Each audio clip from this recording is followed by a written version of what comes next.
I already know what some people are going to say when they hear me declare that marriage is not hard.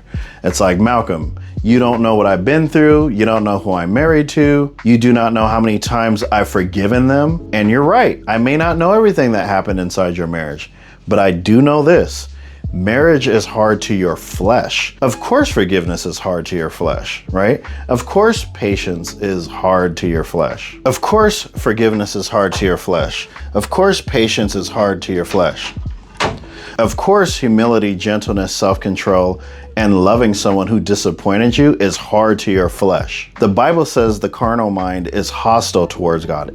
Enmity, okay? Just go Google what enmity means. Why are we surprised when God's way of loving feels offensive to the part of us that wants control, the part of us that wants vindication, the part of us that wants comfort and self-protection? Here's the mistake many Christian couples make. We keep trying to produce spiritual fruit through human effort. So we tell ourselves, I need to be more patient. I need to forgive harder. I need to stop getting angry. I need to love my spouse better. And then we grit our teeth. We control our behavior for a few days and we call that transformation. But Jesus never told the branch to try harder to produce fruit. In John 15, Jesus said, I am the vine, you are the branches. A branch is not the source. A branch is the place which the life of the vine becomes visible. You see what I'm saying? Think about an orchard, for example. You can walk up to a tree, reach out and freely take fruit from its branches.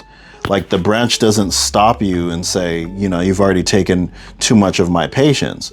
Like, this is the last piece of my kindness. Or I only have 2 more acts of forgiveness left and I'm saving them for someone who deserves them. No, the branch bears fruit because it remains connected to the source. And somebody needs to hear this, because the love your spouse needs is not supposed to originate from you.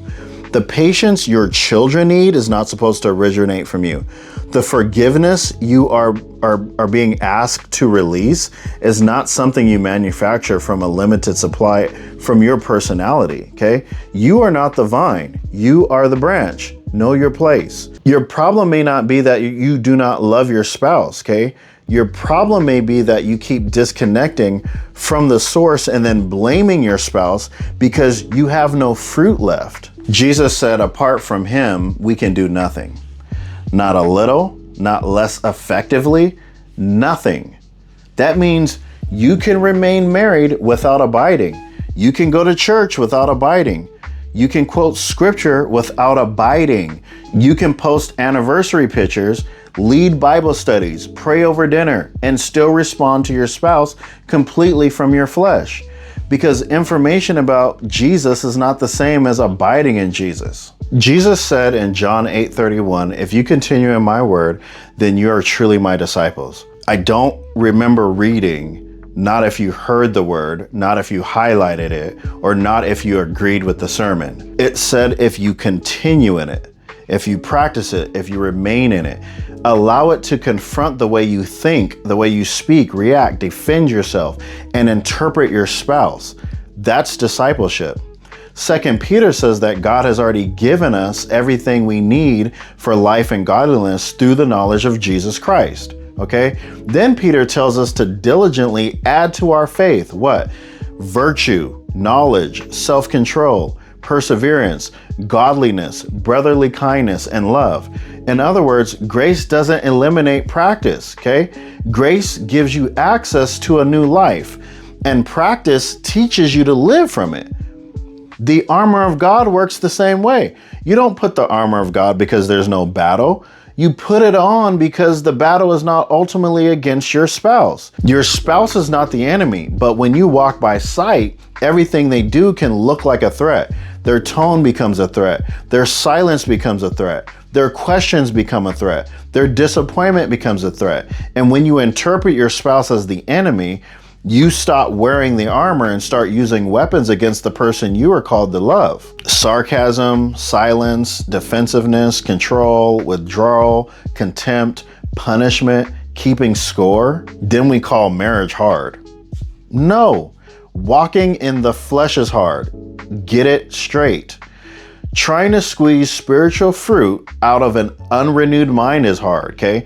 Trying to build a kingdom marriage while using the world's weapons is hard, or the world's way of doing things is hard. Trying to love by sight instead of walking by faith is hard. But scripture says, walk in the spirit and you will not fulfill the desires of the flesh. It does not say spend your entire life wrestling with the flesh until you overpower it. This is not about willpower. It says to walk in the spirit. Fix your attention on the source. Seek first the kingdom of God and his righteousness, or his ways of doing things. Practice responding from who you are or from who you have become in Christ instead of automatically reacting from who you used to be. You see what I'm saying? Because whatever you practice becomes easier to access, okay? The more you practice defensiveness, the more naturally defensive you become, okay? The more you practice withdrawal, the faster you shut down. The more you rehearse your spouse's failures, the easier resentment becomes practice. But the more you practice abiding, the more the life of Christ becomes visible through you. Not because you became the source, but because you stopped disconnecting from it. That is what the 30-day Turn Toward Couples Challenge is designed to help you practice. This is not 30 more days of collecting relationship advice or information.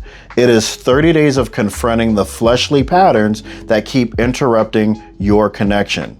Okay? 30 days of learning how to pause before reacting. 30 days of choosing curiosity over accusation, responsibility over blame, repair over pride, connection over self-protection, okay? 30 days of practicing one intentional turn toward your spouse at a time. Because your marriage does not need you to become a better source of love. Your marriage needs you to remain connected to the one who is love. So before you say marriage is hard, ask yourself, is it? Is marriage hard? Or is my flesh resisting the way of the kingdom?